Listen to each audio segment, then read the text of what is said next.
Dear students, today let us pass on to the fourth unit, Keeping Diseases Away. As you know, we are now facing a great disaster, that is the widespread of coronavirus.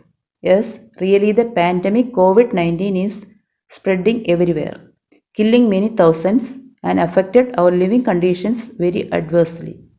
In these circumstances, the fourth unit of biology in standard 10 is more important. Observe the news reports.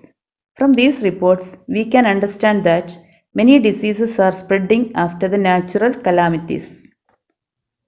What are called microorganisms? Organisms which cannot be seen with our naked eyes are called microorganisms.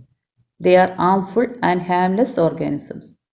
Conditions suitable for the multiplication and transmission of pathogens exist in abundance, and this may cause the spread of various communicable diseases.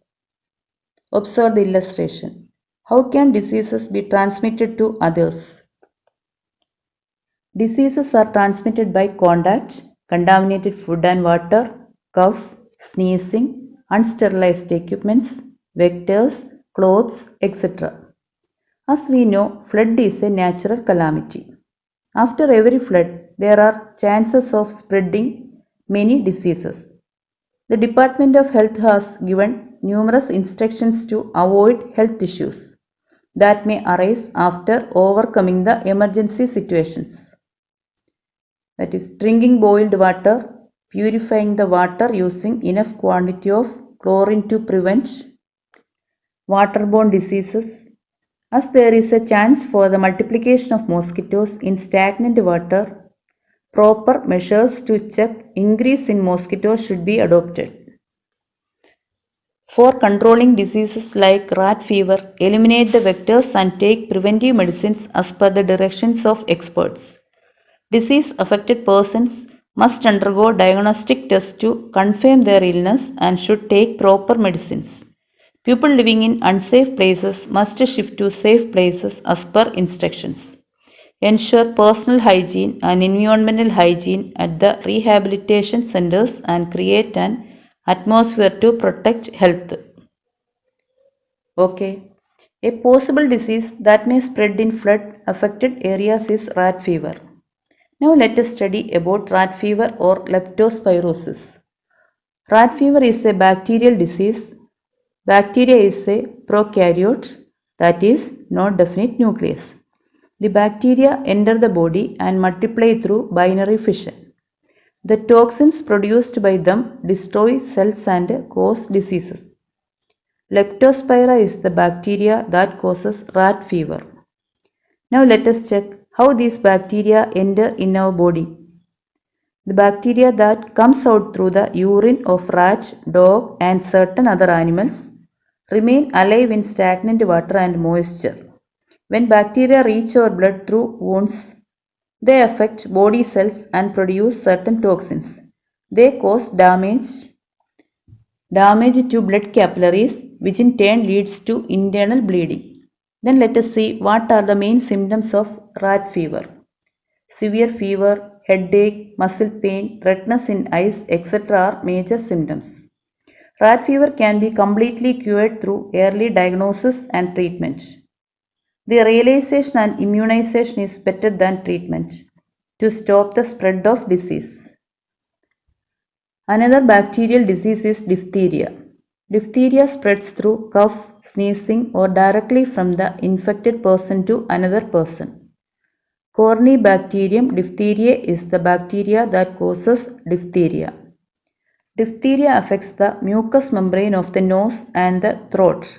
Toxins produced by the bacteria cause fever, throat pain, and inflammation in the lymph glands of the throat.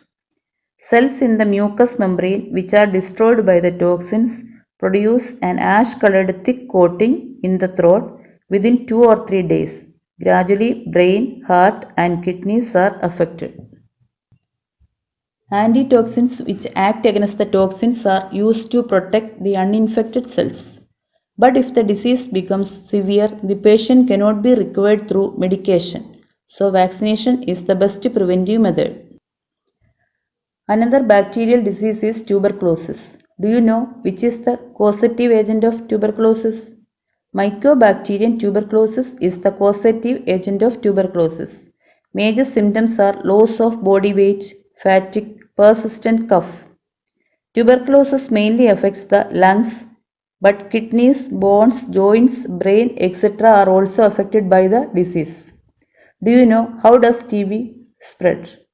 When the patient speaks, cough or sneezes, the pathogens spread to air, providing a chance to reach other pupils.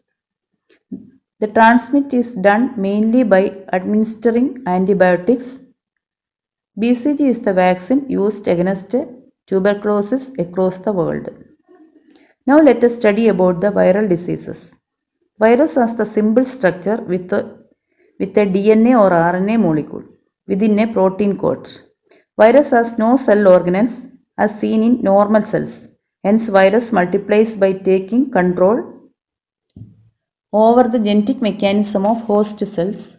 Viruses infect not only human beings but plants, other animals, and even bacteria. Nipah was the most fatal of the diseases that Kerala faced recently. This is a viral disease. Observe the illustration. Observe the illustration. Fruit-eating bat act as the Nipah virus vectors. Through the fruits with the saliva or urine of bats affected human beings and pigs. It also affected humanity through pigs. Another viral disease is AIDS or acquired immunodeficiency syndrome. It is a dreadful disease that has gripped the world by fear. Human immunodeficiency virus or HIV is the causative agent. Now let us see how does HIV multiply in the human body. Lymphocytes play a major role in providing immunity to the body. HIV enters the body and multiplies using the genetic mechanism of lymphocytes. Hence, the number of lymphocytes decreases considerably, reduce the immunity of the body. Various other pathogens which enter the body in such a situation make the condition of AIDS even more fatal. Let us see what are the ways by which HIV spreads. The disease may develop when the body fluids of patients or carriers happens to mix with that of normal ones. The body fluid mixed through blood transfusion using unsterilized needles and syringes and through sexual contacts. AIDS also can be transmitted from mother to fetus. We must aware about the way through which the AIDS does not spread. By touch, shaking hands, coughing, sneezing, etc., it will not spread. Again, through insects like mosquitoes, houseflies, etc., it will not spread. Then by staying together and sharing food or by using the same toilet or by taking both in the same pond, AIDS will not spread. Now let us learn about hepatitis. It is a liver disease. It also caused by virus. Inflammation of the liver is its major symptom. When the flow of bile secreted by the liver is blocked, an increase in the level of bile pigment called bilirubin in blood is noticed. The symptoms of hepatitis are dark yellow color to the mucous membrane, white portion of eyes and the nails. Now let us learn how does hepatitis spread. It is transmitted through contaminated food and water, blood components and excreta of the patients. Certain hepatitis do get transmitted in the same way as the transmission of HIV. Let us conclude here. Okay. Today we learned about the bacterial diseases and viral diseases. Please recall the content again and again and learn the content well.